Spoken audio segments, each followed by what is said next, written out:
Buenas noches. ¿Me escucha, por favor? Buenas noches, ¿se escucha? Gracias. Por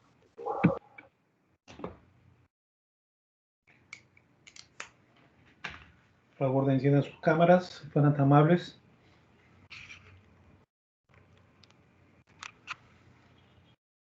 Muy bien. Ya estamos en la última semana de clases.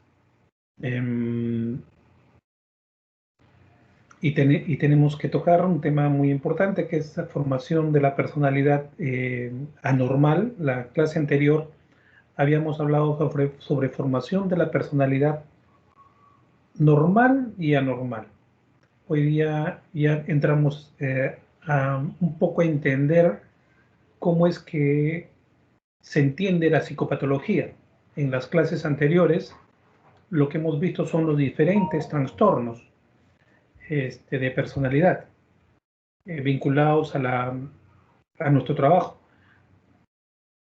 Y al final del sílabus, yo en realidad pienso que debe estar al inicio, se debe hablar de lo que significa la formación de la personalidad psicopatológica, ¿no? Y hay teorías al respecto. Hemos visto la clase pasada cómo evaluar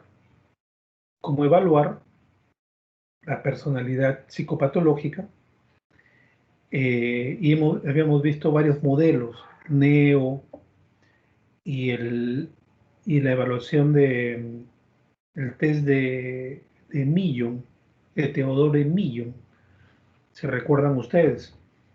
En esta oportunidad vamos a ver el modelo, uno de los mejores modelos realmente, ¿no? Vimos el modelo de NEO, el de los 5 grandes, que explica un poco la personalidad normal. Vimos la evaluación que se podía hacer de la psicopatología a partir del MMPI, que es el inventario multifásico de la personalidad, que finalmente tiene un modelo detrás, pero que no se explica muy bien. Y finalmente, en la parte final de la clase vimos, como les mencioné, la evaluación a partir del test de Millon. Hoy día vamos a ver el modelo de Millon. ¿Cuál es el modelo detrás de esa evaluación? No hay nada mejor que un test que nace de un modelo. Y cuando hablamos de modelo, ¿a qué nos estamos refiriendo? Nos estamos refiriendo a que hay una estructura teórica estudiada, verificada, organizada, estructurada, ¿no? Detrás de ese test. Y cuando un test tiene una estructura con un modelo teórico detrás, es más potente, es más fuerte. Eso es lo que pasa con el modelo de Theodore Millon. Y lo vamos a ver ahora. Si no entienden algo, es bueno que ustedes hagan las preguntas del caso. ¿Ya? Creo que hablé un poco sobre Theodore Millon en la clase anterior, pero debemos reforzar que este es un psicólogo estadounidense muy reconocido, que es pionero de la investigación. Él investiga, él no hace teorías como hacía, por ejemplo, Freud del psicoanálisis y sus discípulos, que hicieron un gran aporte, pero son teorías que no estaban basadas en la ciencia, y hasta ahora el psicoanálisis no se puede probar en ciencia. Millon sí, ¿no? Pues dirige desde el 2001 el Instituto para los Estudios Avanzados sobre la Personalidad y la Psicopatología. O sea, es probablemente una de las personas más autorizadas para hablar de personalidad y de psicopatología.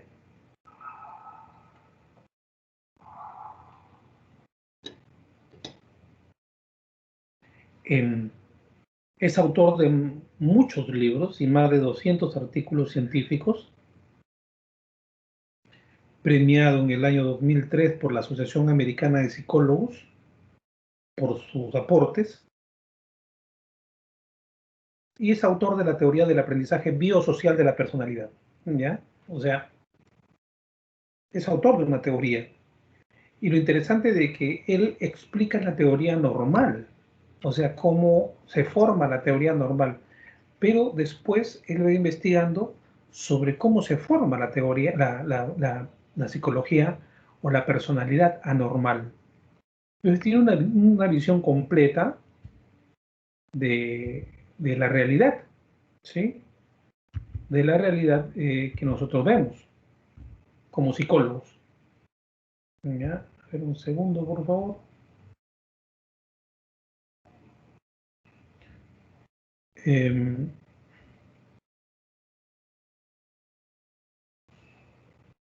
Bien. Entonces, ¿cuál es el modelo de trastorno de Theodore Millon? Él dice que la personalidad, esto es muy importante que ustedes tengan una idea, no me voy a cansar de decir que un psicólogo que no tiene modelos de personalidad, o sea, de cómo se forma la personalidad normal y anormal, si no los tiene claros, es un psicólogo que va a trabajar sobre opiniones, sobre sus creencias, y no hay nada más peligroso que un psicólogo mal formado que trabaje con sus creencias, ¿no? Que por más bien intencionadas que sean, son sus creencias y pueden estar distorsionadas, ¿ya? Entonces, para mí, la personalidad es un sistema, ¿ya? Ya creo que hemos visto, entendido lo que es un sistema, es un conjunto de elementos que interactúan entre sí, que están muy vinculados y que buscan un objetivo, ¿no? Entonces, es un sistema de desarrollo, ¿ya? ¿Desarrollo de qué? Desarrollo de procesos de información generalmente, ¿ya? Influido, este sistema, influido por variables biológicas y ambientales, que condicionan de forma individual la manera en que la persona se enfrenta al entorno. ¿Qué significa esto? Significa que la personalidad, para mí, es una estructura interna, ¿ya? Que se basa en procesos de desarrollo de información, de organización de información, pero que a su vez está influido por variables biológicas. Estamos hablando de la herencia, estamos hablando de la disposición biológica, pero también de variables ambientales.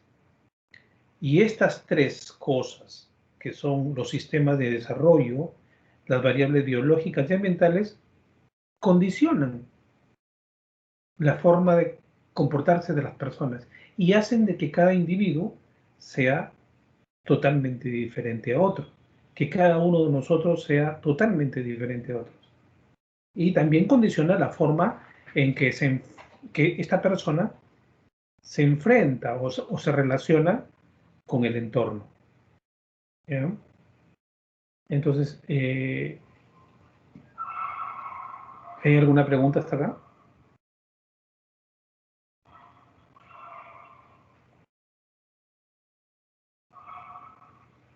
¿Ninguna? ¿Se ha entendido entonces? Déjenme decirles a ustedes que yo considero que esto es muy importante para su formación, porque esto tuve o sea, me lo dijeron en la universidad, realmente, me lo dijeron mis docentes, pero yo no le presté mucha atención, ¿ya?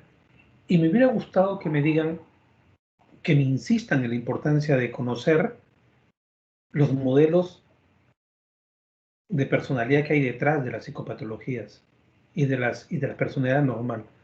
¿Por qué? Porque eso te evita muchos problemas a la hora de trabajar con personas. ¿Ya? ¿Por qué?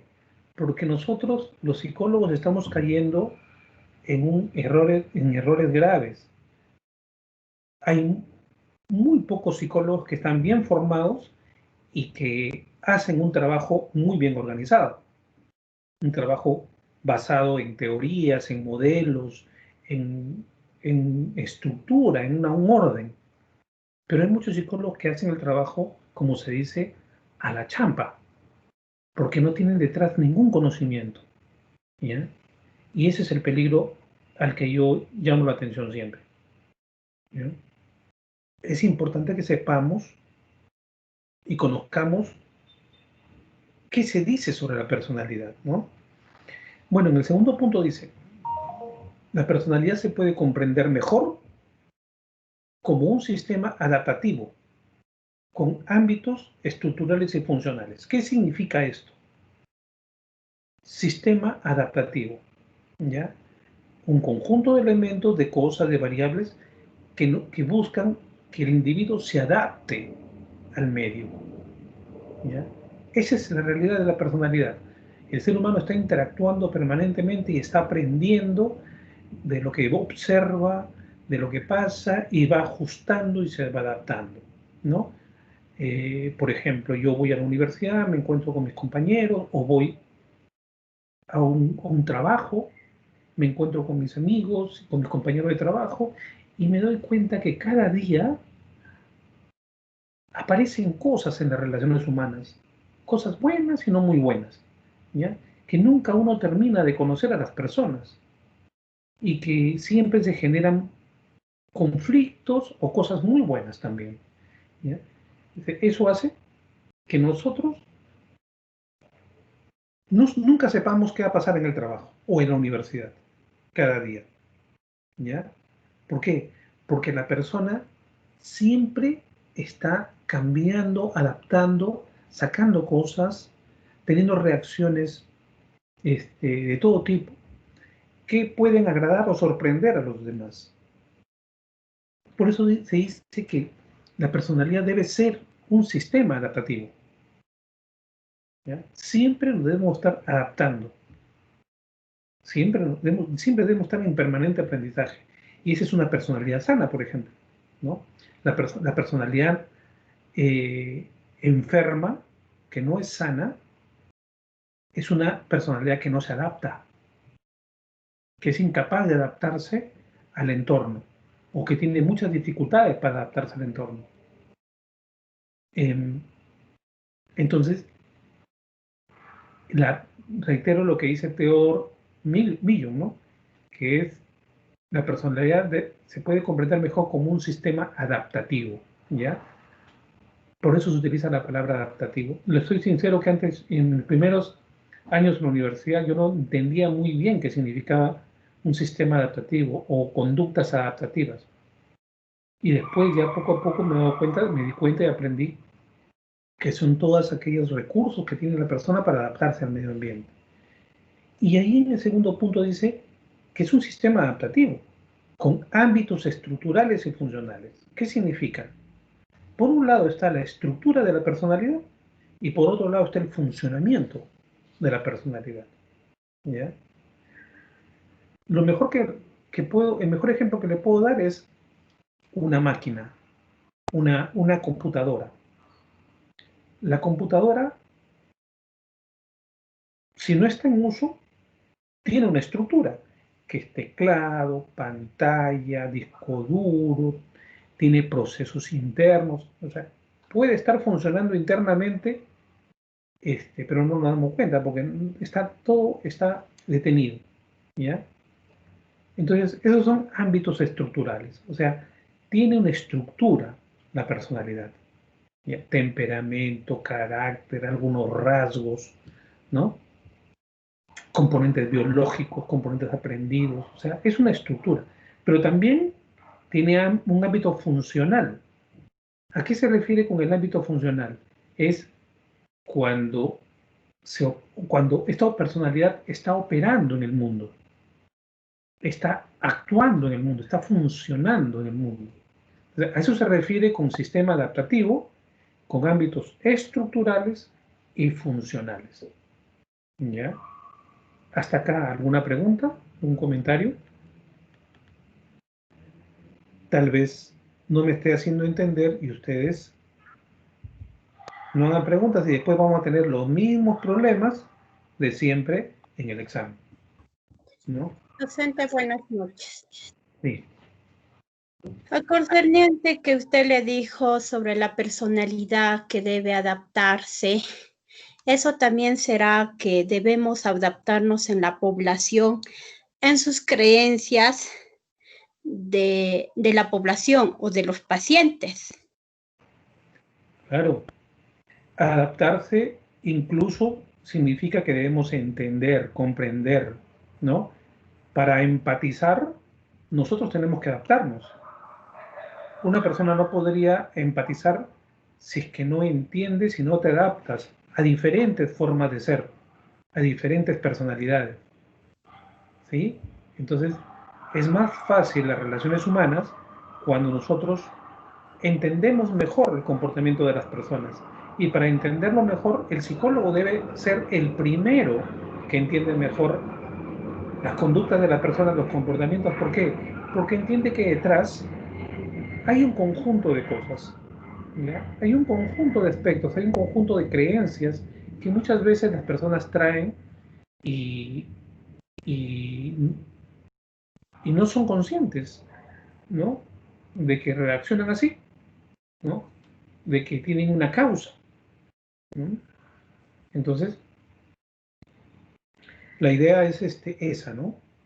La personalidad debe ser constante adaptación, ¿ya? En el punto 3 dice que la estructura, o sea, la estructura de la personalidad tiene una estructura, debe tener una estructura, se articula, o sea, se une, se juega como si fuera una bisagra, ¿no? En base a metas motivacionales, modos cognitivos, modos de pensar y comportamientos interpersonales. Dice, constituidos por diferentes dimensiones bipolares. ¿Ya? ¿Qué quiere decir Theodore Millon con diferentes dimensiones bipolares? ¿Ya?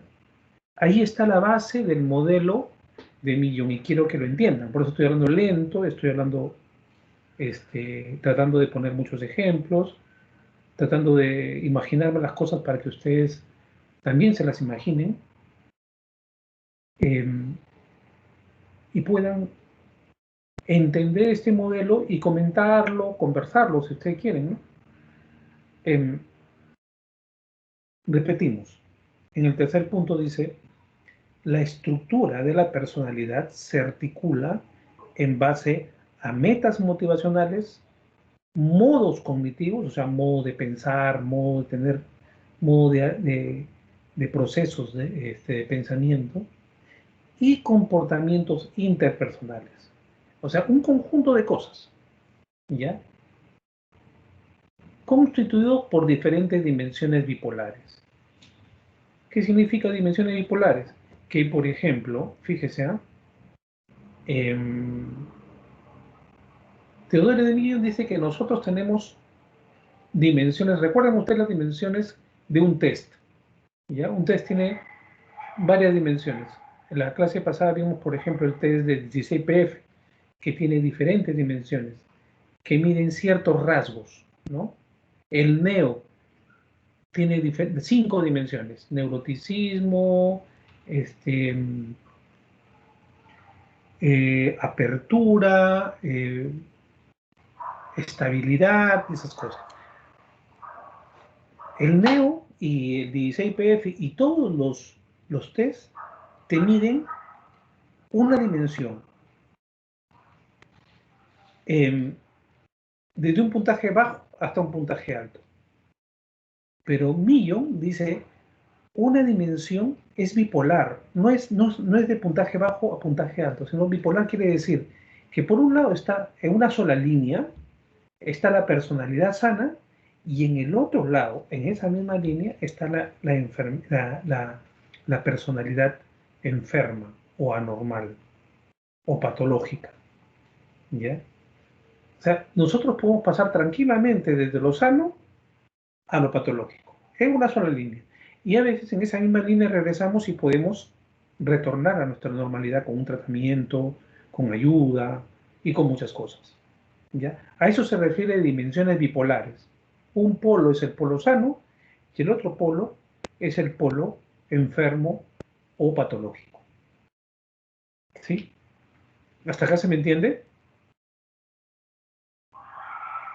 ¿Se me entiende? Está comprendiendo, maestro. Ya, perfecto. Profesor, Sí, sí, dime. buenas noches. Eh, si se habla así de bipolaridad, o sea que en una misma línea se encuentra lo bueno y lo malo. En este ejemplo podríamos poner a la religión, por ejemplo, que eh, se habla siempre de lo bueno y lo malo. En el caso de la religión cristiana habla de ángel y demonio. Eh, y las personas religiosas o creyentes creo que viven, o sea, tienen que vivir en esa línea paralela, o mejor dicho, en esa línea, en esa única línea, y tratando de ir siempre hacia un lado, ¿no? O sea, de ser bueno siempre. Pero un punto de vista creo que es que, bueno, mi punto de vista es que desde ahí creo que es un poco, mm, bueno, no quiero sonar ofensivo, pero o sea, un poco patológico irse solo a un lado, ¿no? Porque debería haber un intermedio y un equilibrio. Em, si esto después lo traspasamos a la, a la idiosincrasia y a la manera de vivir en esta sociedad, la gente tiene que mostrar ese lado bueno nada más, o sea, siempre, ¿no? Porque uno no puede ir a buscar un trabajo o interrelacionarse, digamos, mostrando un lado negativo o un lado agresivo, como sea, ¿no? Entonces, a esto es lo que se le llama bipolaridad, ¿verdad? En donde uno a veces fluctúa de un extremo al otro. Y más o menos así es como lo denominaba un filósofo, hablaba así sobre la religión, en donde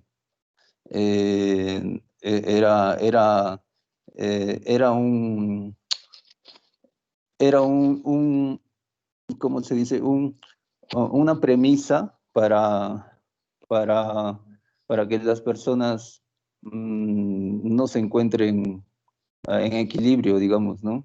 Siempre están tratando de mostrar una cara eh, y la otra cara la muestran en privado nada más, ¿no? O eso, en privado, porque el ser humano creo que está compuesto de esas dos partes siempre, pero la sociedad nos exige que, que siempre estemos mostrando un lado, ¿no? Yo creo que esto se expresa mucho en esto que ha pasado, es esta situación social actual y mundial también, porque esta migración de los venezolanos, al menos en Latinoamérica, ha hecho que ocupen y prácticamente invadan, ¿no? Los lugares a donde van, creando desorden. Entonces, al punto que quiero llegar es que en mi caso yo trabajé como guía de turismo durante mucho tiempo con extranjeros, ¿no? De todos lados. Y al menos cuando también conversaba con otros colegas que trabajaban, digamos, con americanos o norteamericanos, o sea, aquí, y es también lo que yo percibo, ¿no? Porque cuando ellos están acá, o sea, en Cusco, como turistas, en cualquier lugar, ellos son buenitos, o sea, te tratan bien, siempre están sonrientes, porque también ellos están de viaje, están de turismo, están disfrutando, ¿no? Pero en algún momento, si es que surge algún inconveniente, digamos en su hotel o en algún servicio, estas personas, o sea, este turista, digamos, empieza a desequilibrarse. Y si el problema es un poco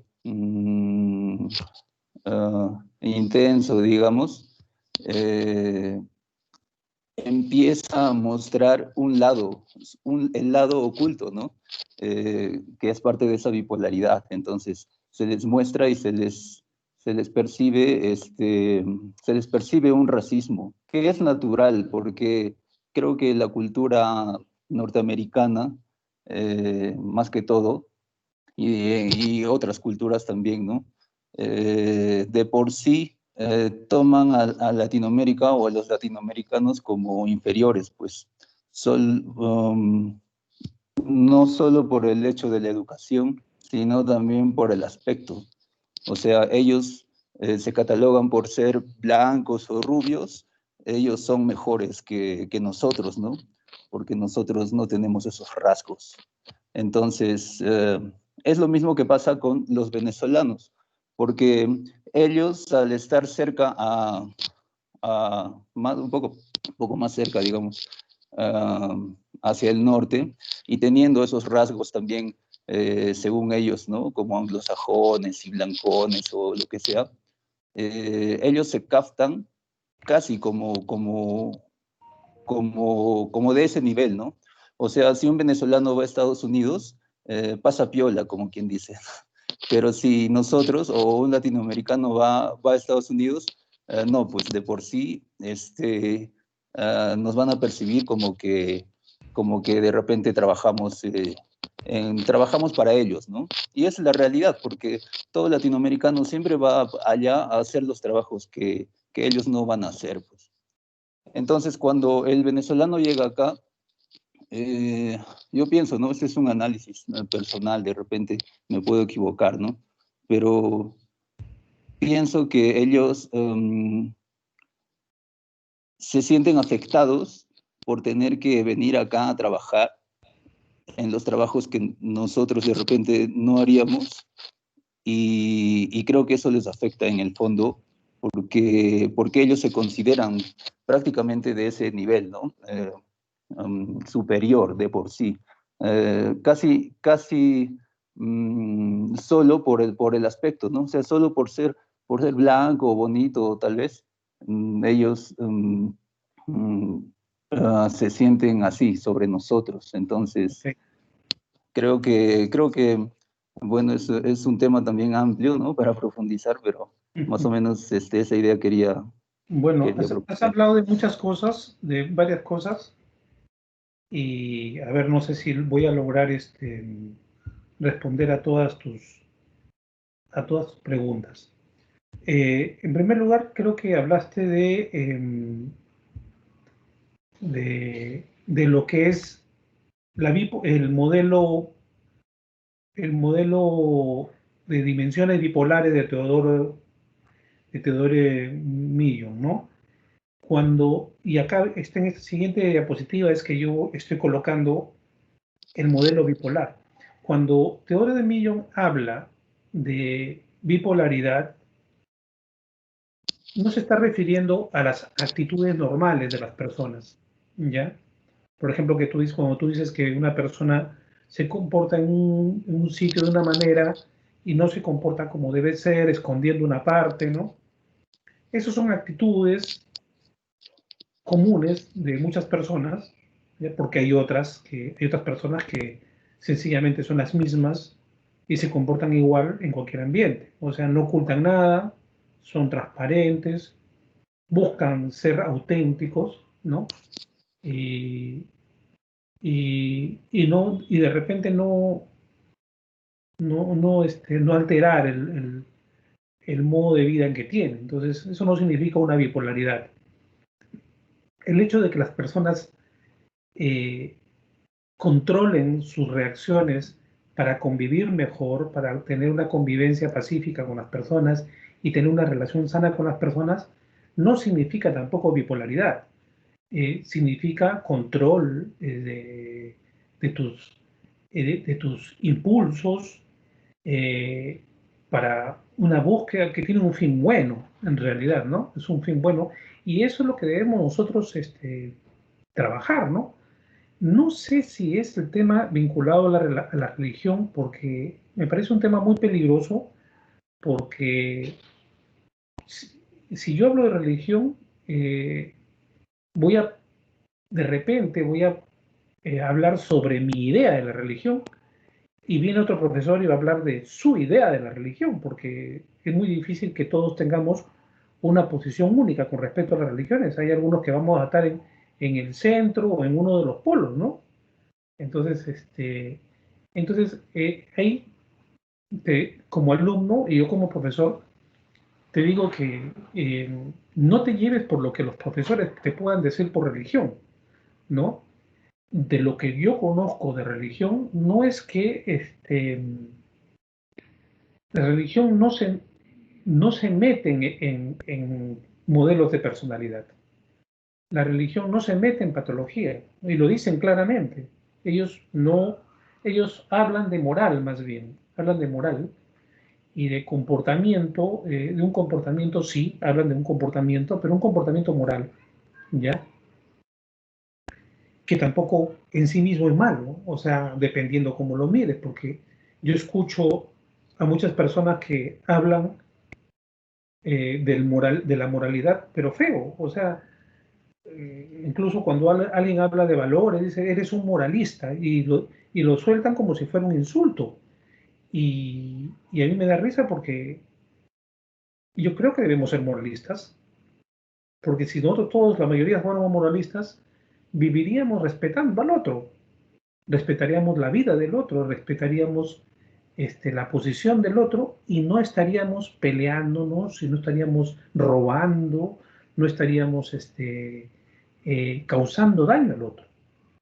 Entonces hay que entender las cosas en su real dimensión. Es muy importante no dejarse llevar por extremos ni por posiciones radicales. ¿De acuerdo? Entonces, la religión no habla de personalidad, no habla de psicopatología, a menos que estés hablando de exorcismos, ¿no? En el exorcismo, pues, hasta donde yo sé, y he leído un poco sobre eso, los que practican el exorcismo consultan mucho a psicólogos y a psiquiatras para descartar que ese caso no sea un problema sencillamente de esquizofrenia o de psicosis, ¿no? Y una vez que lo descarta, comienza a hacer su trabajo. Entonces, yo creo que en ese sentido, con esas actitudes, la religión lo que está mostrando en muchos campos, y me da gusto, porque o sea, no se mete con la ciencia, y la ciencia no se debe meter con la religión, no se deben cruzar, son cosas totalmente diferentes. La religión no quiere reemplazar a la ciencia, y la ciencia creo que tampoco quiere reemplazar a la religión. Entonces, sino que el mundo las muestra como si fueran incompatibles, y eso tampoco es sano pensar así, ¿ya? Cada uno va por su camino, ¿no? Eh, y volviendo al tema de los polos, lo que te dice Theodore Millon es que te habla de la continuidad sindrómica. Ahí está en la diapositiva.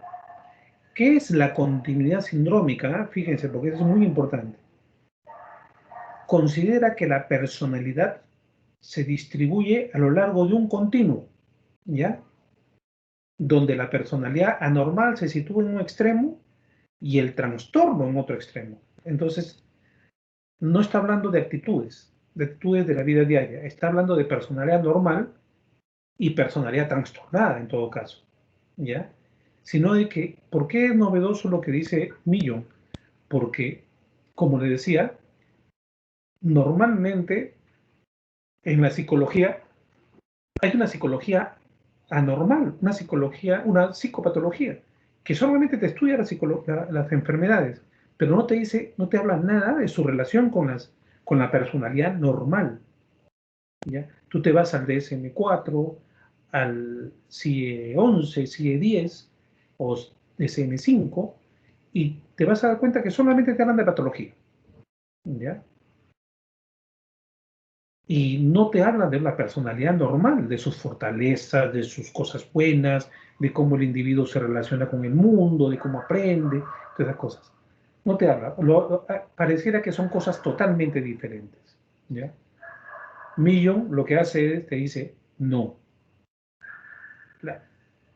Cuando hablamos de trastorno de personalidad, debemos tener en cuenta que hay una continuidad sindrómica. ¿Por qué es sindrómica? Continuidad de síndromes. Recuerda que en síndrome son el conjunto de signos patológicos, ¿ya? Que nacen desde una personalidad normal, por un lado, que se puede crear normal, puede desarrollarse normal, pero en el transcurso del camino, por razones de mucho tipo, por muchas variables, va enfermándose y va pasando de esa línea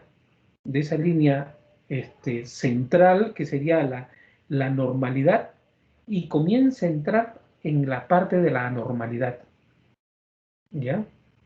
En la patología.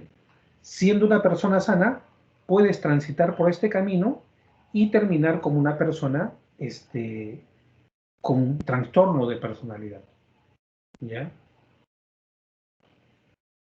Por eso dice en el segundo punto, ¿no?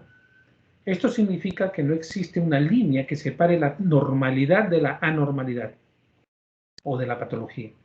Pues esta, o sea, la patología, tiene las mismas características que el funcionamiento normal.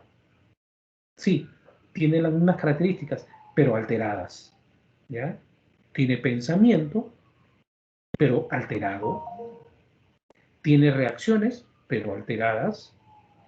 Tiene lenguaje alterado, ¿ya? Entonces, el funcionamiento normal del funcionamiento normal es una continuidad sindrómica. Eso es lo que dice Theodore Millon. ¿De acuerdo? Entonces, no sé si se ha entendido bien esta parte.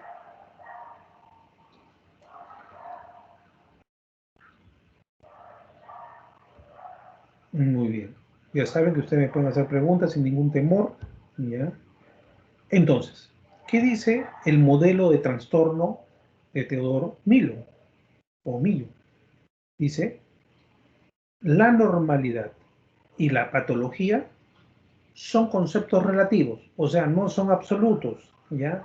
Lo que le decía a Franco Harry, ¿no?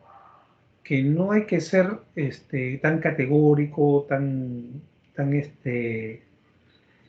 radical en nuestros conceptos, en nuestras ideas, porque el estudio de la normalidad como la patología son conceptos relativos, son eh, cuotas arbitrariamente establecidas dentro de un continuo o gradiente. Gradiente quiere decir grados.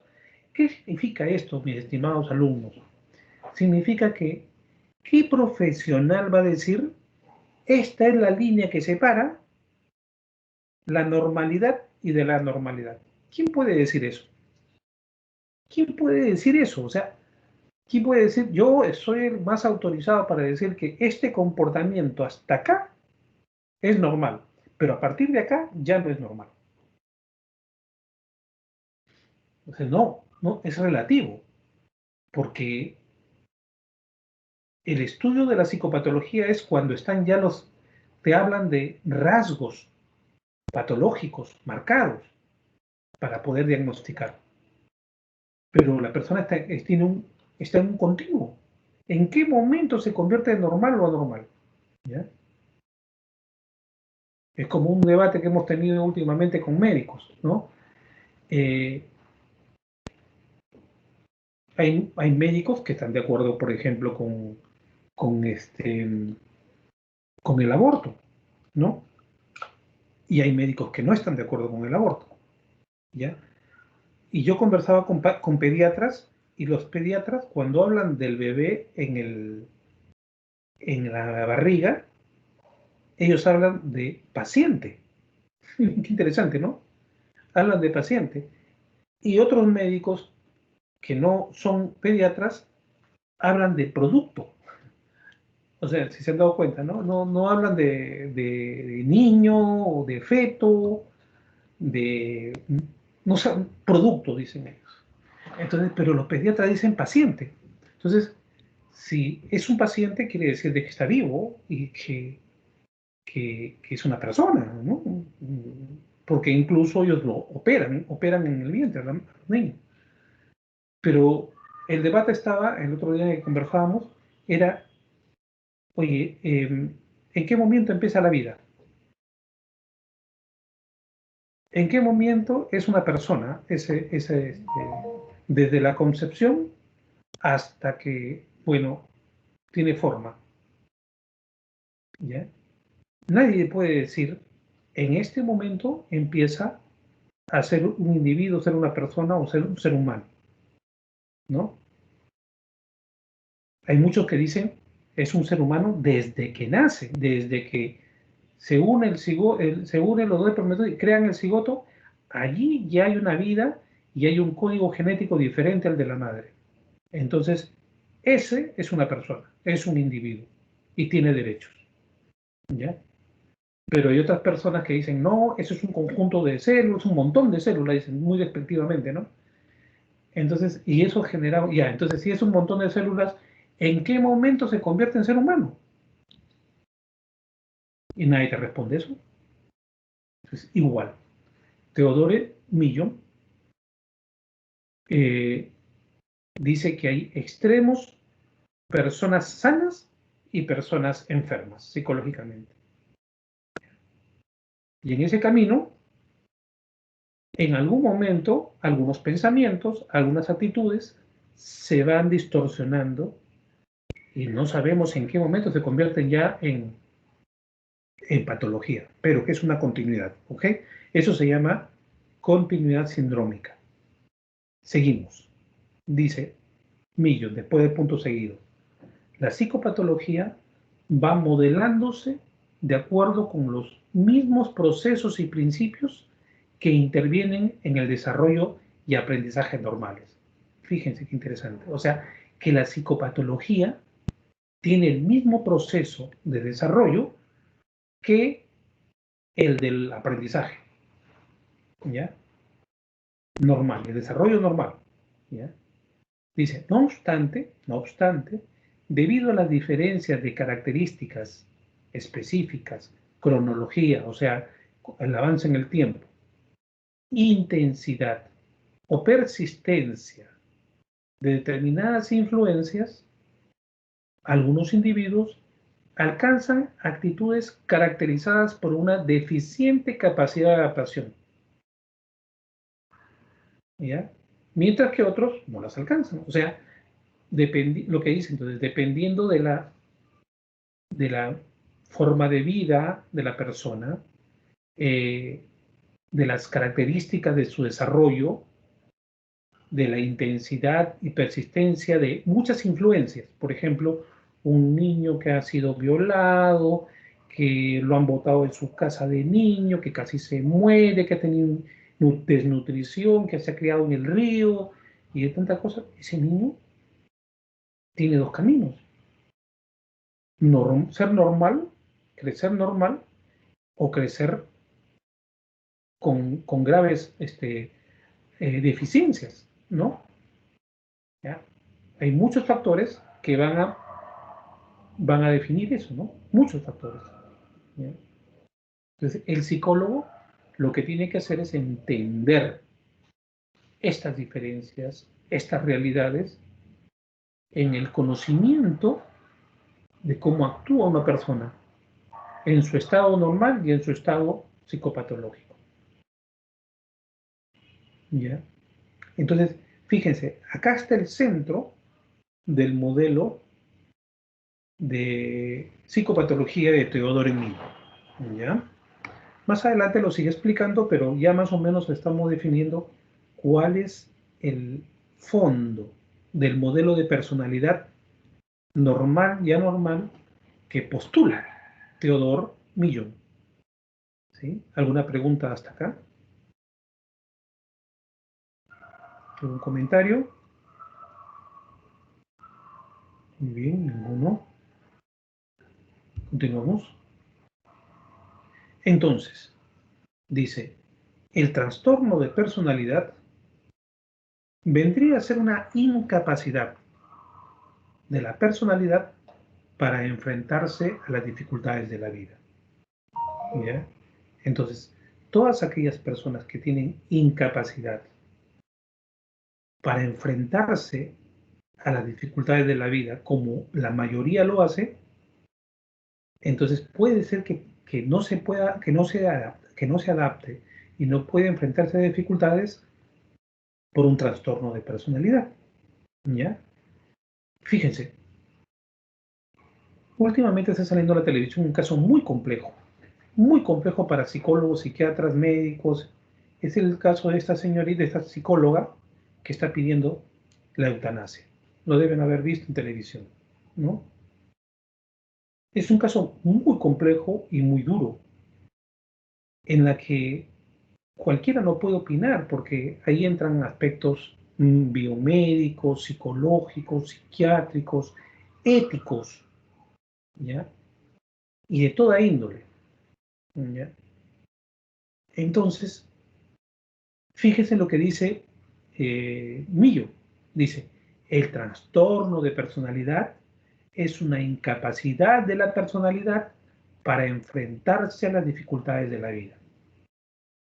Entonces yo inmediatamente me pregunto, esta señorita quiere matarse, está pidiendo su pena de muerte, ¿por qué es su derecho o porque detrás hay una incapacidad para enfrentarse a esas dificultades de la vida? ¿No? Pues eso es un debate. Yo no planteo una posición a eso, pero sí quiero que los psicólogos pensemos en eso, ¿no? Yo cuando lo escuchaba hablar decía, ¿es normal que alguien pida morir a pesar de, de las graves enfermedades que tiene?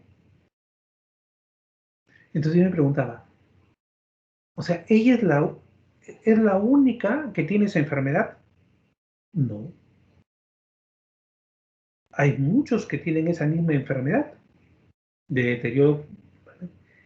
Y yo conozco a una de ellas es mi ahijada, que tiene una enfermedad que se llama esclerosis múltiple. No sé si han escuchado hablar usted de esclerosis múltiple.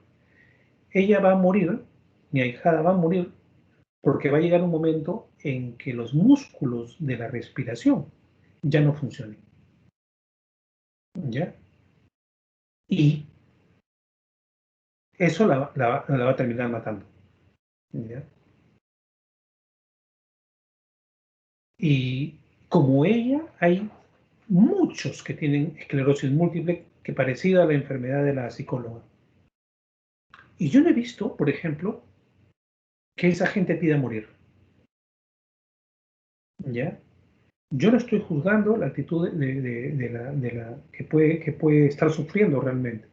Pero mi pregunta como psicólogo, y eso es lo que le invito a ustedes, porque nosotros tenemos que pensar como psicólogos, no como el cualquier común de las personas.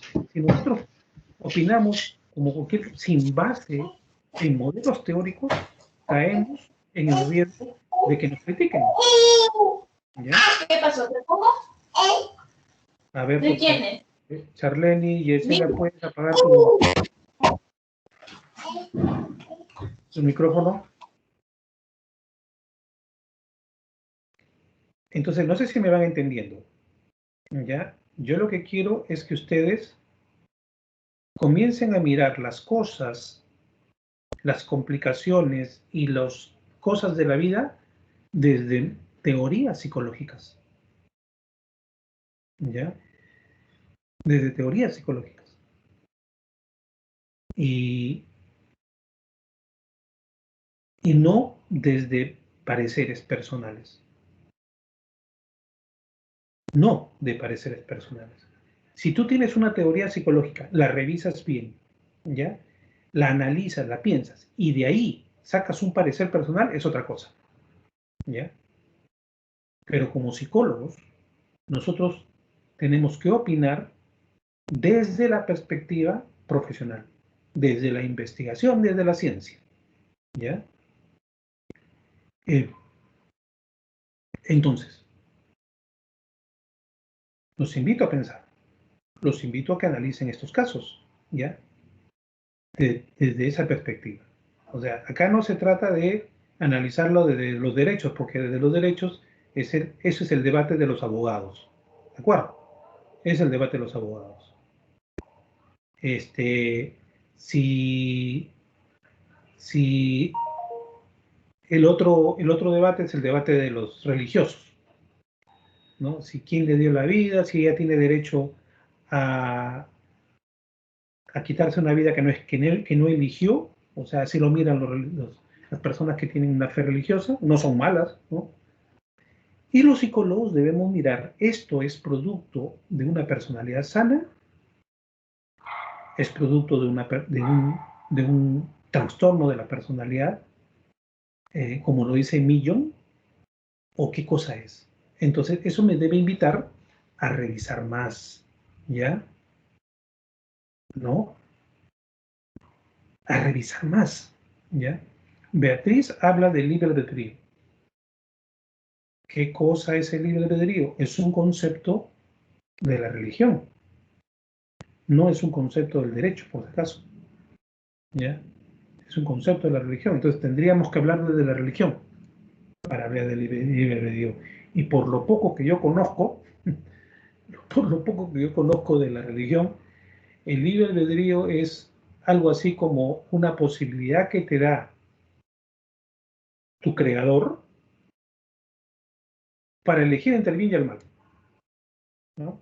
Pero eso sí, entiendo yo, como cualquier ser humano normal que piensa, que si tú eliges el bien, va a tener un premio, y si eliges el mal, conciencia, tendrás las consecuencias, ¿no?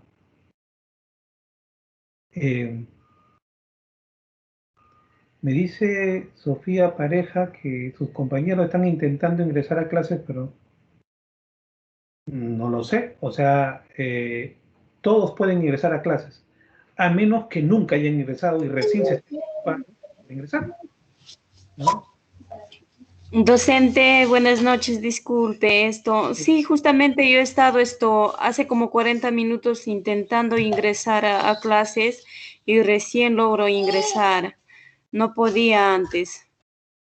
Ya, pero eso es ¿por qué? Por tu red, porque tus demás compañeros están en clase desde el principio. ¿De acuerdo? No sé exactamente, profesor, porque tengo mi internet y ahora está bien, porque cuando no da, esto sale cargando, pero me salía la página en blanco. Justo he hecho una captura. A ver, ¿quién habla? Ver, ¿quién está hablando? ¿Charleni? Charleni, sí. Charleni, pero lo único que te puedo decir es que tus compañeros que están ahorita presentes no han tenido ningún problema. Por lo tanto, no es un problema de la universidad, es un problema de las conexiones personales. ¿Ya? Profesor, buenas noches y compañeros todos. No escucho. En caso mío también, profesor, es la señal, el problema es la señal. Yo tengo que estar aquí o no para poder conectar y solamente veo el escucho en audio y el video y no puedo visualizar lo que son las diapositivas. Más que todo es por la señal de internet. Los que tienen problemas con la señal, pues... ¿Aló, me escuchó? Sí te escucho, sí te he escuchado bien. ¿Ya? ¿De dónde me estás llamando, Vicky?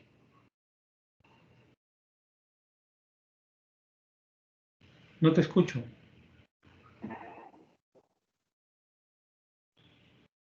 ¿De dónde me estás llamando? De Apurímac, profesor, de Abancay. Wow, ya. Es la señal, profesor.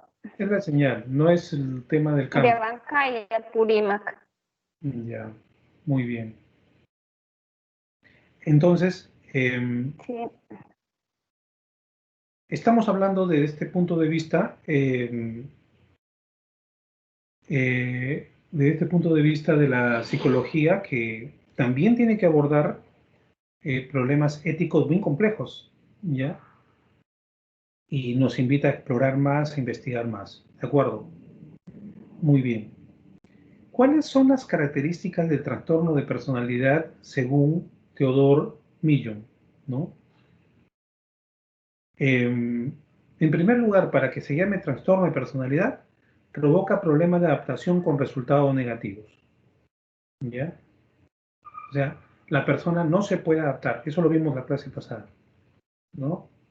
Y en su lucha por adaptarse, como utiliza recursos no adaptativos, sus resultados son negativos. Y sufre, la persona sufre. Y eso es trabajo de nosotros, entenderlo, ¿no? La persona tiende a caer en círculos repetitivos con consecuencias negativas. Por ejemplo, yo tengo una paciente que tiene 43 años y está sufriendo mucho porque su último enamorado, que ha estado 5 años, ya la dejó. ¿Ya? Y ella sueña con casarse y tener un hogar y tener hijos. Y sufre mucho. Y siente de que, que tiene mala suerte y no se da cuenta, bueno, recién se ha dado cuenta, ¿no? Que ella cae en círculos repetitivos de conductas. ¿Ya? ¿En qué sentido? Que ella recién se ha dado cuenta de que a ella se le han acercado muchos hombres buenos que ahora tienen familia, que incluso le decían quiero casarme contigo, tengo buenas intenciones contigo. No son muchos esos buenos hombres, ¿verdad? Por si acaso se los digo, ¿no? Las mujeres lo saben, pero a ella sí, por lo menos 3, ¿ya? Recuerda, ¿ya?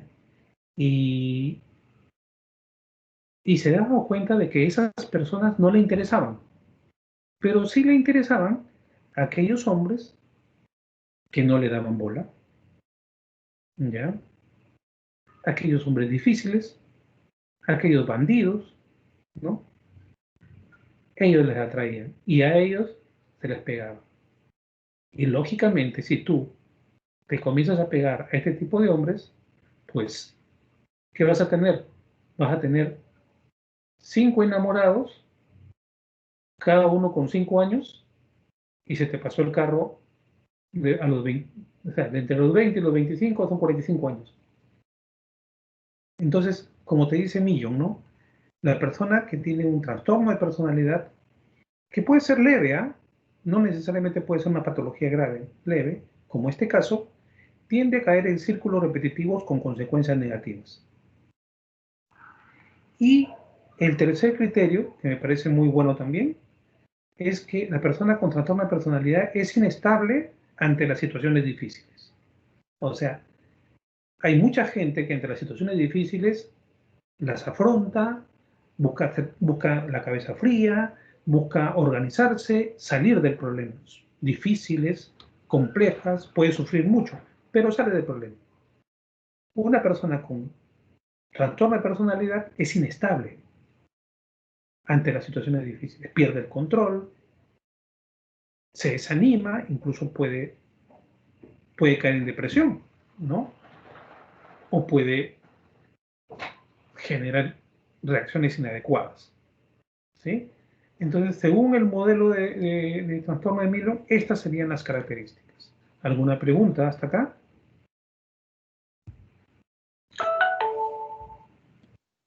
Sí, profesor, buenas noches. Le habla Marilú.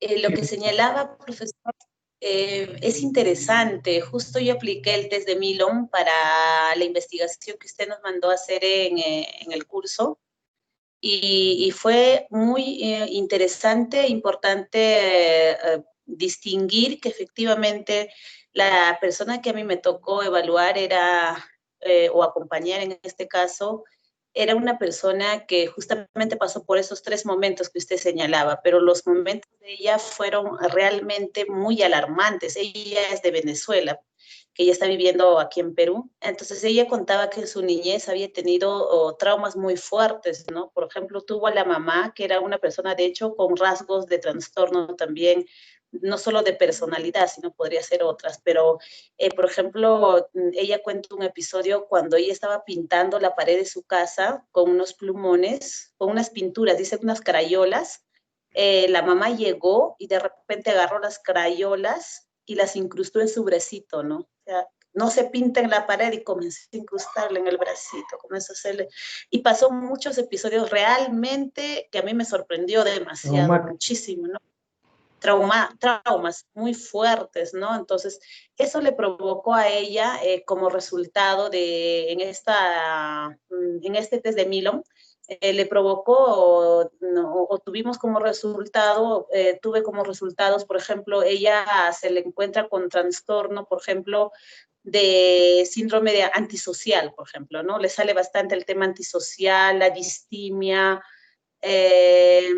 la depresión, ansiedad hasta ahora, ¿no? Pero lo que es más fuerte en ella es la distimia, depresión, o sea, tiene una tendencia muy fuerte a la depresión, justamente por uno de los episodios más fuertes que me narró fue ese, pero lo demás tiene también episodios tras episodios tras episodios desde que tiene como 4 años de edad hasta que sale de la casa, ¿no? Episodios muy, muy dramáticos y severos, ¿no? Que causa en ella esos trastornos, ¿no? Que se van creando poco a poco a medida que va creciendo. Entonces yo veo en el test de Milom un test muy interesante que tiene varios, como que varios indicadores, varias escalas para evaluar, ¿no? Ahí hay patrones clínicos de personalidad me parece uno de los test más completos para poder distinguir o conocer más o menos en qué situación está el paciente.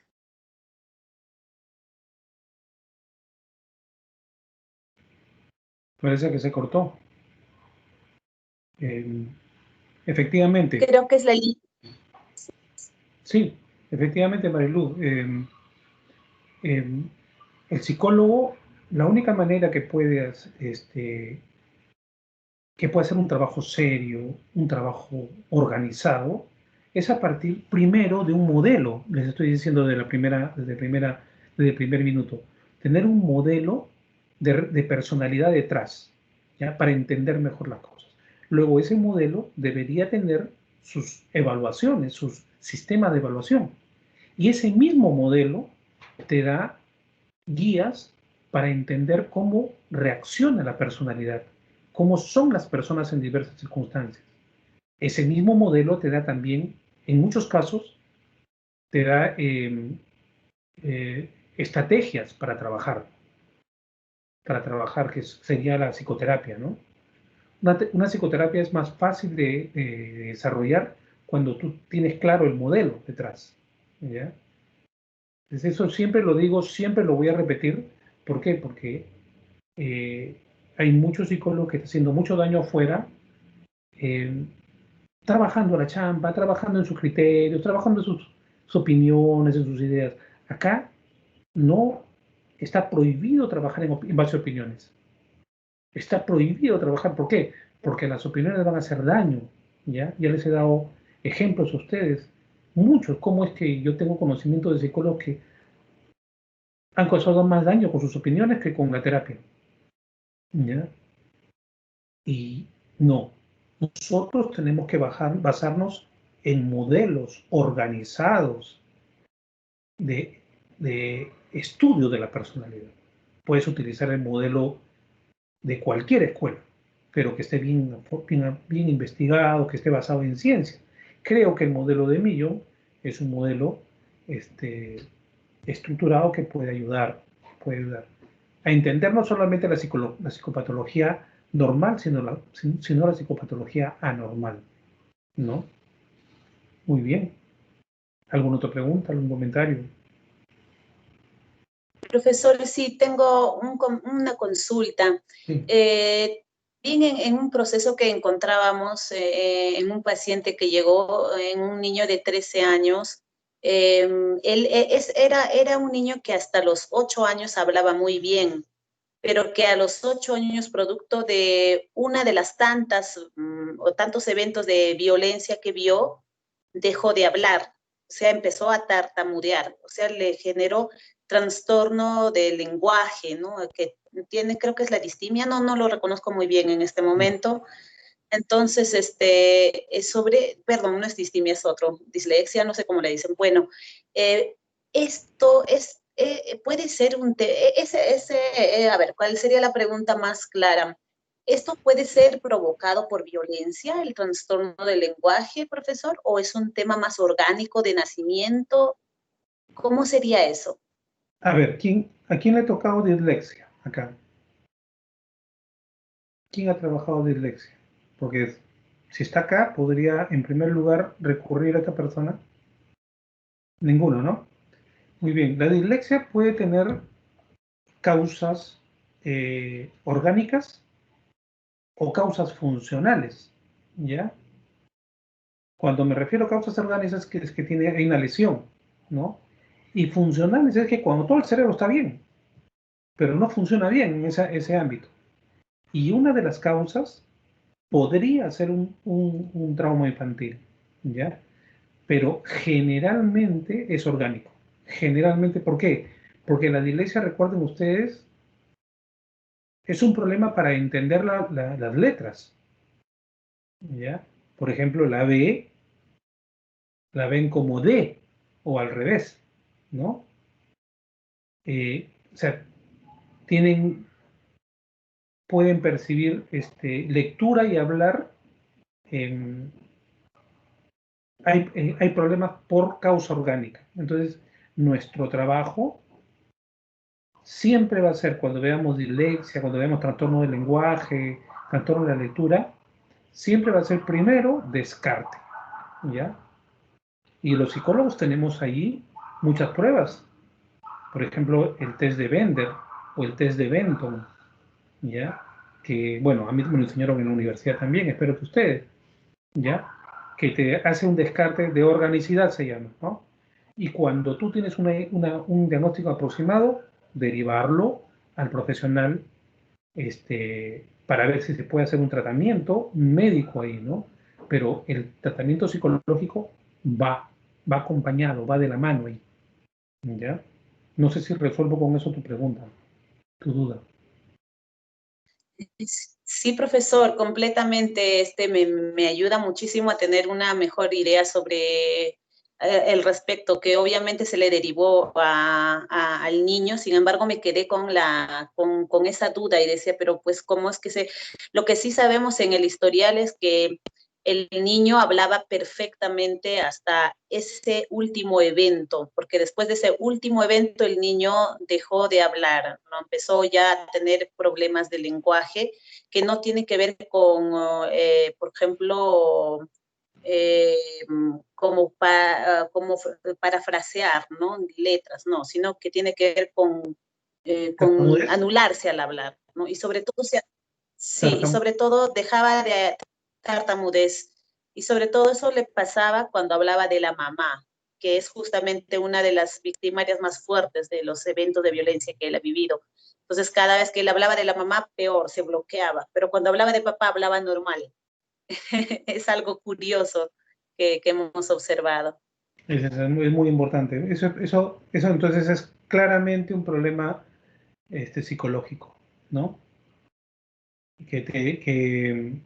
Que es un trabajo nuestro, ¿sí? Muy interesante. Sí, profesor, muchas gracias. Ok. Muy bien, ¿alguna otra pregunta? ¿Algún otro comentario?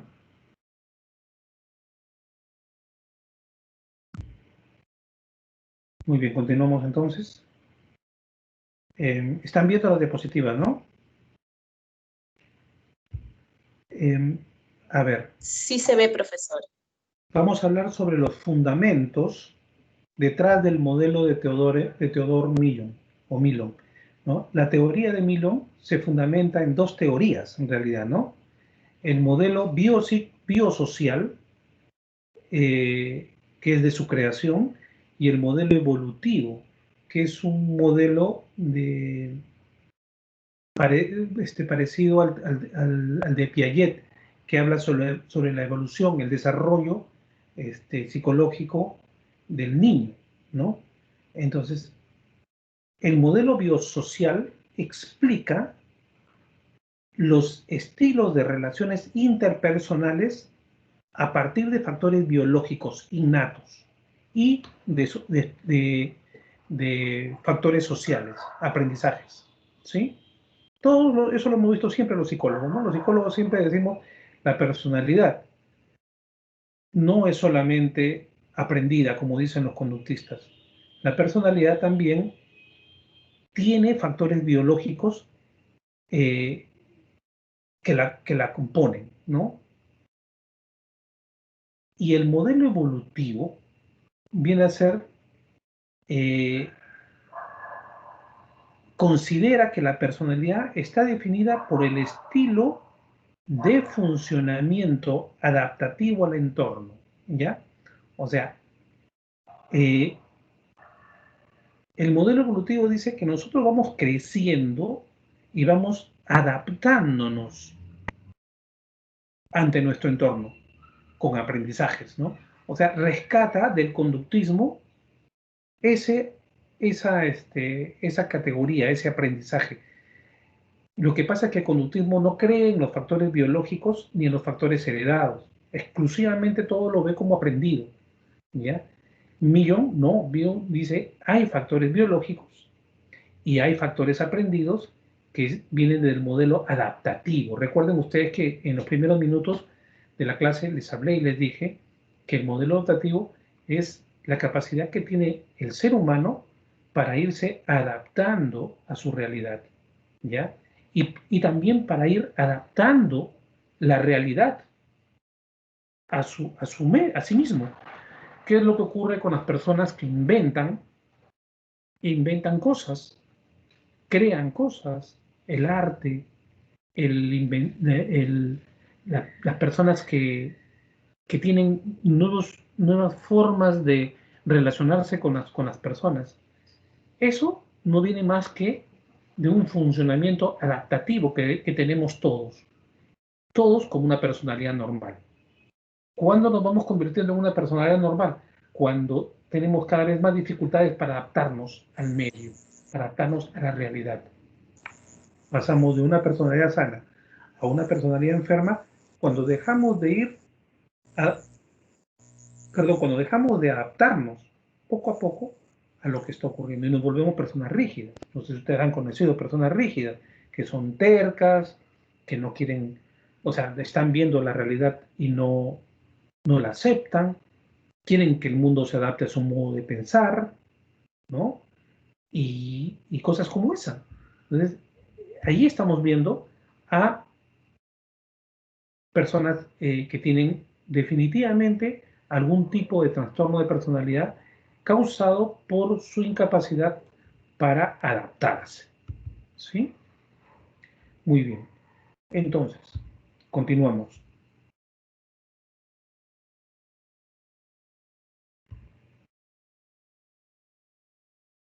Ahora vamos a ver, si bien es cierto, nosotros hemos hablado del modelo de Theodore Millon, vamos a hablar ahora de trastorno de personalidad, pero desde la perspectiva del DSM, ¿ya? O sea, cómo el DSM entiende el trastorno de personalidad. Y vamos a ver que dice que el trastorno de personalidad es un patrón permanente, fíjense, para que se llame trastorno, tiene que ser un patrón permanente de experiencia interna, ¿ya? Y de comportamiento, por supuesto, externo, ¿no? Que se aparta marcadamente de las expectativas de la cultura del sujeto, o sea, de la cultura que se refiere al medio en el cual se desenvuelve, y que se manifiesta en al menos dos de las siguientes áreas. Fíjense, habla del área cognitiva, del área afectiva, de la actividad interpersonal o del control de los impulsos. 4 áreas. Para el DSM-4, una persona que se aparta de o sea, su comportamiento se aparta de la norma en cualquiera en dos de estas 4 áreas, ya se considera un trastorno de personalidad. ¿Sí? Entonces, ojo con eso, ¿ya? Y además tiene que ser un patrón permanente, ¿no? Un patrón permanente, o sea, continuo. ¿Ya? Una persona que manifiesta, que se aparta acusadamente de lo que se espera de él en su medio social. ¿Sí? Otra característica que plantea el DSM-4 es que este trastorno o este patrón es inflexible, ¿ya? Inflexible, desadaptativo, ¿ya? ¿Qué significa? Lógicamente, les dije que desadaptativo significa que no logra adaptar, es rígido, ¿ya? Y se extiende a una amplia gama de situaciones personales y sociales, o sea, se expresa en su vida personal, en su vida social, ¿no? En todas sus reacciones. Y provoca malestar clínicamente significativo o deterioro social, laboral o de otras áreas importantes en la actividad del individuo. Entonces quiere decirte que si es una persona que con sus actos, con su comportamiento, con su forma de ser, causa malestar clínicamente significativo, entonces estamos hablando de un trastorno de personalidad. ¿Sí? Otro criterio es que el trastorno de personalidad, para que se denomine tal, tiene que ser estable y de larga duración. O sea, no puede ser un episodio, ¿ya? Yo conozco personas que han tenido episodios psicóticos, ¿ya? Pero con tratamiento, después o sin tratamiento, ahora son personas normales. Entonces, eso no la califica como persona psicótica, ¿no? ¿Por qué? Porque el trastorno de personalidad tiene que ser estable en el tiempo, de larga duración, y tiene las características de inflexibilidad, como les había mencionado, pero que además su inicio se remonta al menos a la adolescencia o principio de la edad adulta. O sea, es de larga duración, pero tiene su inicio entre la adolescencia y la personalidad adulta, ¿ya? Y finalmente, no es atribuible a una manifestación o consecuencia de otro trastorno mental, ¿ya? Y no es debido a los efectos fisiológicos de una sustancia ni enfermedad médica. Ustedes deben saber que hay muchos trastornos del comportamiento provocados por sustancias y enfermedades, ¿ya? Por ejemplo, el Parkinson, la epilepsia, tienen impacto sobre la personalidad de los seres humanos. Pero también, por ejemplo, una infección grave en el cerebro va a provocar comportamientos anormales, ¿no? Hay personas, por ejemplo, que tienen fiebres altas, ¿ya? Y varían, tienen delirios, ¿no? Eso no cuadra como trastorno de personalidad. Es un episodio, ¿no? Pero causado por una enfermedad o por una sustancia, ¿ya? No sé si hasta acá hay algún comentario. Por favor, siéntanse libres de preguntar, de comentar. Sí, profesor, con respecto a estas alucinaciones a veces por sustancias, por ejemplo, se sabe que algunos jarabes para la tos, y esto era mayormente sabido en Norteamérica, contenían ciertas sustancias y contienen incluso actualmente ciertas sustancias. Incluso es usado por muchos adolescentes como un estimulante, incluso una sustancia que un poco te hace volar, así, ¿no? Entonces, en muchos casos, yo lo que he visto también un poco viendo esos detalles, las personas que sufren estas alucinaciones, digamos, se atribuyen justamente a lo que decíamos antes, ¿no? Sobre la religión, porque relacionan esa alucinación con sus creencias. Y esto después se deforma porque como no hay un análisis crítico sobre eso y no tienen conocimiento de que una sustancia puede haber provocado eso de repente o su propia enfermedad, entonces esa creencia se permanece en el tiempo y al final distorsiona, creo yo, ¿no? O sea, la naturalidad de un pensamiento, porque muchas personas, y hay muchas personas, muchas que hablan sobre esto y dicen, yo he visto una vez, o me he encontrado con Dios, o he visto un ángel, no sé, ¿no? Y cuando yo he tenido la oportunidad de conversar con algún caso así, tratando de encontrar ese detalle con el previo conocimiento que yo había adquirido sobre esto, entonces llegaba a encontrar alguna relación con respecto a lo que usted dice, ¿no? Y lo que dice la diapositiva, o sea, alguna enfermedad o alguna sustancia o alguna medicina o simplemente una fiebre alta, ¿no? Que provoca esto. Entonces, más o menos por ahí iba mi comentario anterior también, ¿no? Que es solo para mostrar este aspecto, ¿no? No quiero ser tergiversador o algo así. No, está muy bien tu intervención. Efectivamente, lo que está haciendo es comprobar, pues, que tanto los medicamentos como algunas enfermedades, algunas fiebres altas, pueden provocar delirios. Y esos delirios pueden ser de distinto tipo, ¿no? De distinto tipo, incluidos algunas alucinaciones, ¿no? O ilusiones, ¿no? Que no necesariamente puedan tener base real, ¿no? Sino que es por una contaminación del, que existe en el cerebro, ¿no? Un problema de contaminación, precisamente, ¿no? Y por Sí, eso, porque en mi caso, bueno, en mi caso yo sí recuerdo haber pasado eso de niño. No sé si habrá sido por alguna sustancia o algún medicamento o por la misma fiebre, ¿no? Pero sí recuerdo pequeñas alucinaciones en mi cuarto, ¿no? Cuando estaba con mis papás, un niño totalmente, tendría, no sé, 8 años, me imagino. ¿qué veías tú? Y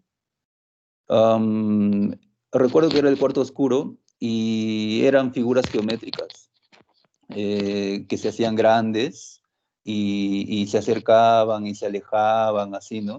Y yo estaba consciente porque yo recuerdo que les decía, creo que estaba a mi lado mi papá y le decía, mira, mira, ¿no? Mira, ¿no? Le decía algo. Y bueno, seguro que ellos no lo han tomado en cuenta, ¿no? Pero ya después, con el tiempo, ya en mi madurez, ¿no? Teniendo experiencias con sustancias psicotrópicas, estas plantas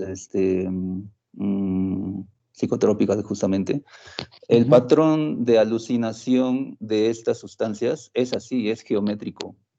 Se ven colores y fractales, ¿no? En los efectos de estas plantas.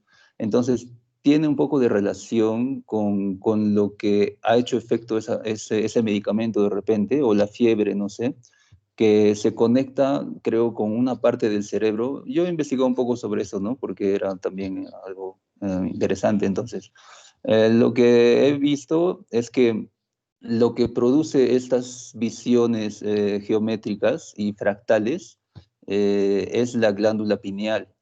Y la glándula pineal se dice, ¿no? Porque no está de repente tan corroborado, pero se apoyan en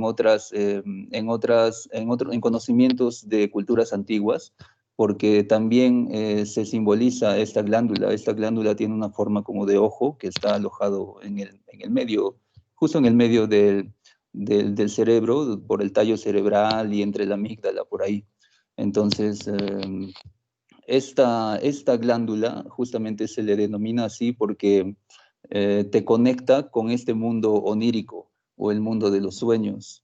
Y estas sustancias te pareciera como que te aperturan esa entrada o estimulan esa glándula, y esa glándula produce una sustancia que es el DMT.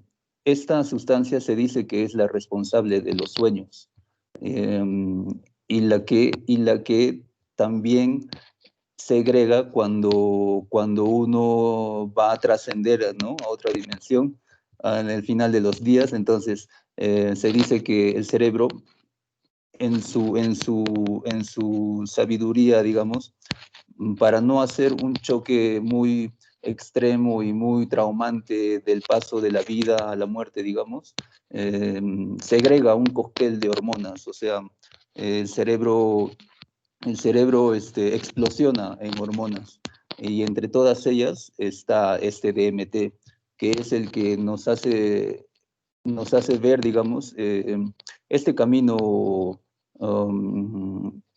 el camino al que también la religión se refiere, en donde dicen que, exacto, en donde, bueno, dicen que ven ángeles y todo eso, ¿no?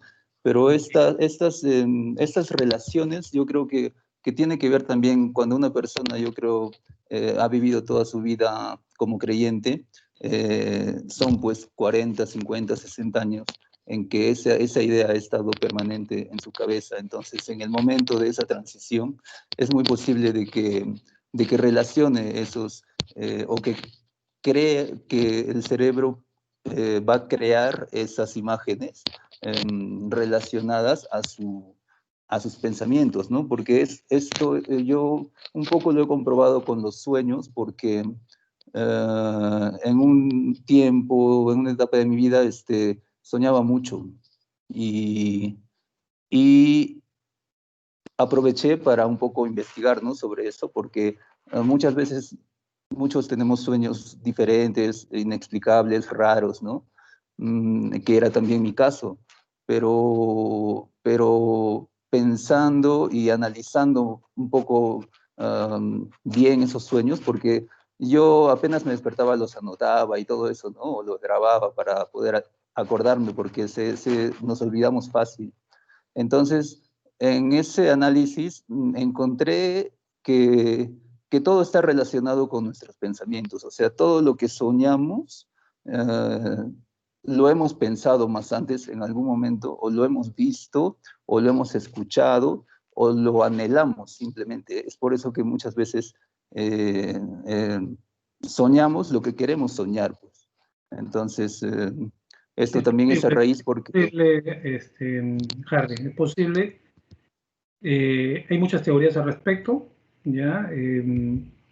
La tendencia en el profesional de la psicología debe ser siempre a basarse mucho en lo que es la ciencia.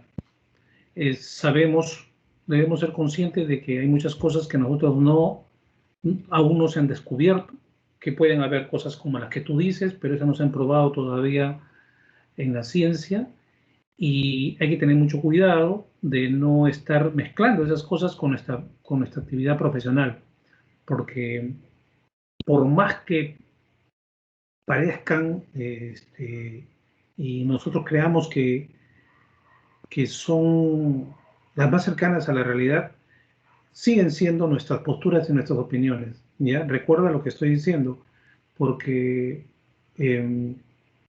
imagínate si mezclamos la psicología con creencias que no están basadas en ciencia, ¿no?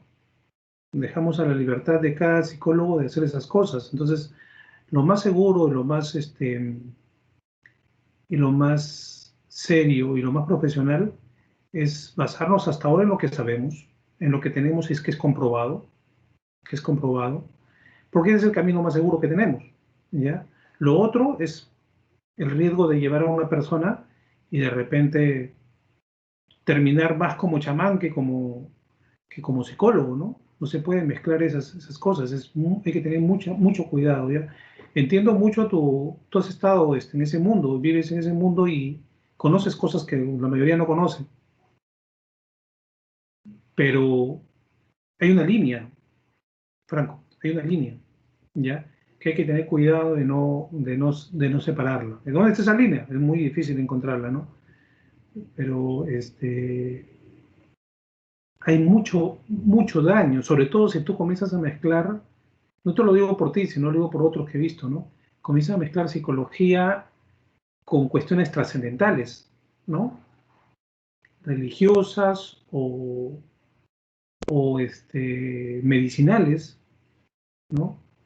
y sobre todo lo que se llama, eso se llama pseudociencia, que no, o sea, no es una ciencia, o sea, quiere parecer ciencia, pero no está probado. Y hay mucha pseudociencia en el mundo, ¿ya? Y hay que tener mucho cuidado con eso, ¿ya? Yo quiero terminar rápidamente con lo que nos faltaría, que es el concepto de trastorno de personalidad desde el grupo A, el grupo B y el grupo C, ¿ya? O trastorno de personalidad de tipo A, de tipo B o de tipo C, ¿sí? La personalidad de tipo A, y eso tienen que grabárselo, chicos, porque es muy importante que lo tengan en cuenta, es una personalidad caracterizada por ser ese tipo de gente que se conoce como excéntrico, personas extrañas, personas que tienen ciertas reacciones que nos llaman la atención y que no son el común de las reacciones en el mundo o en las personas.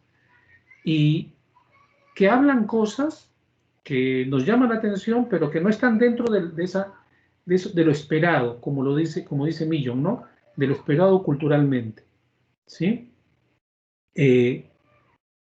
Personas que podrían catalogarse como excéntricos, extraños, introvertidos, o sea, vamos para excesos o déficits, ¿no?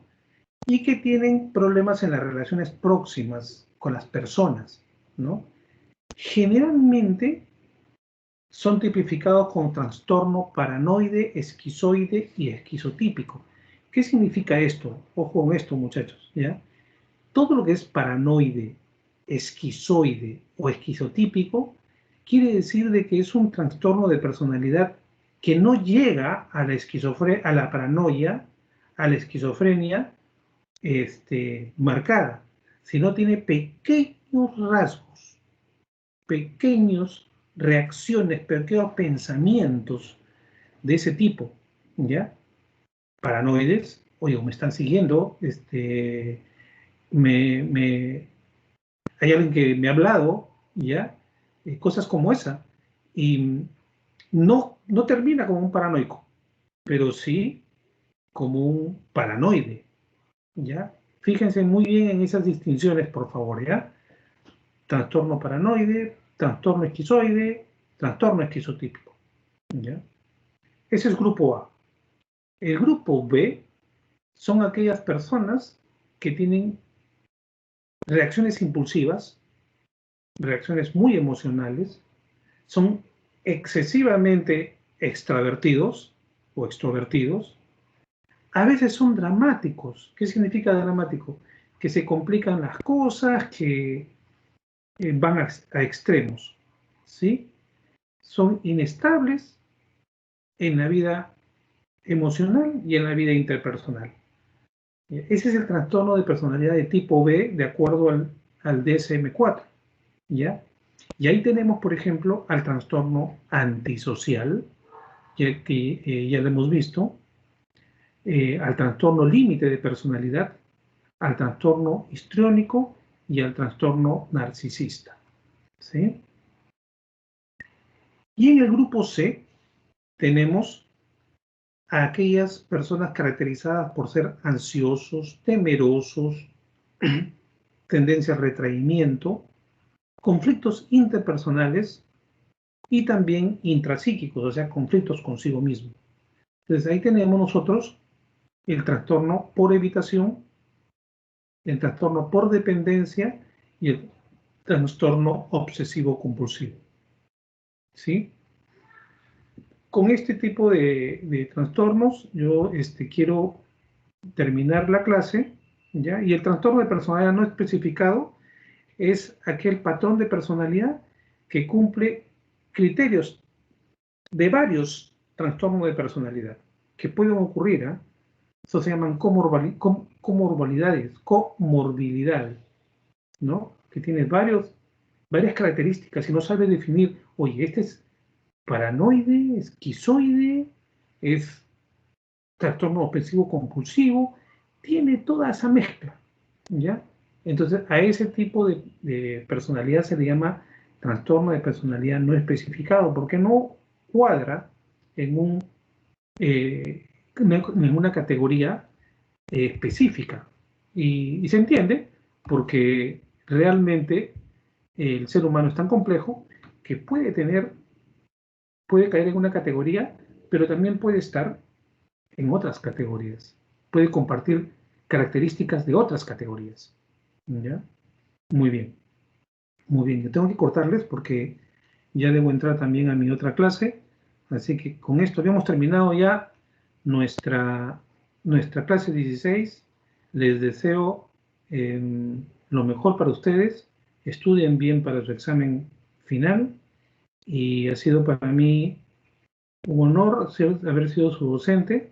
Espero que de alguna de las cosas que hayamos conversado puedan servirles para su profesión, chicos. ¿Ya?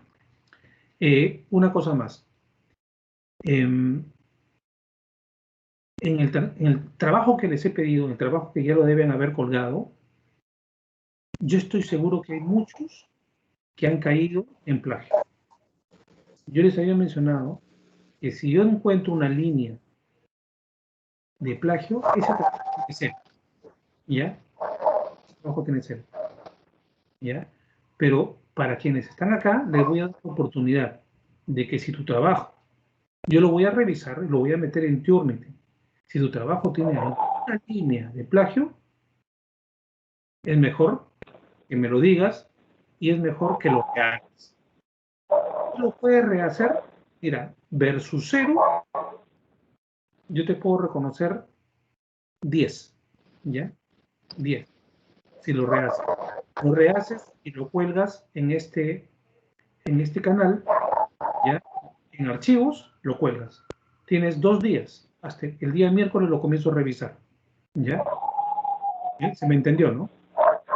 Entonces, si tú has tenido un trabajo plagio, te corresponde 0. Pero te voy a dar la oportunidad de que rehagas tu trabajo para tener 10 como máximo. No te voy a dar más, te voy a poner 10, ¿ya? Y lo cuelgues hasta más tardar el día miércoles en archivos de este canal, ¿de acuerdo? Profesor, disculpe. Yo sí he hecho el trabajo, claro, el caso real y todo, ¿no? Con las fotos y todo. Pero para hacer por ejemplo, mi tema era síndrome de Down, entonces los conceptos, tipos y todo eso, eso sí, claro, lo he sacado de internet, ¿no? No sé si eso también se No, considera plagio. si tú has puesto conceptos, si no has hecho las referencias conforme a APA, es plagio. ¿Ya? Es plagio. Así de simple. ¿Ya? Muy bien, chicos, los dejo porque tengo que ir a mi clase. ¿De acuerdo? Hasta la vista.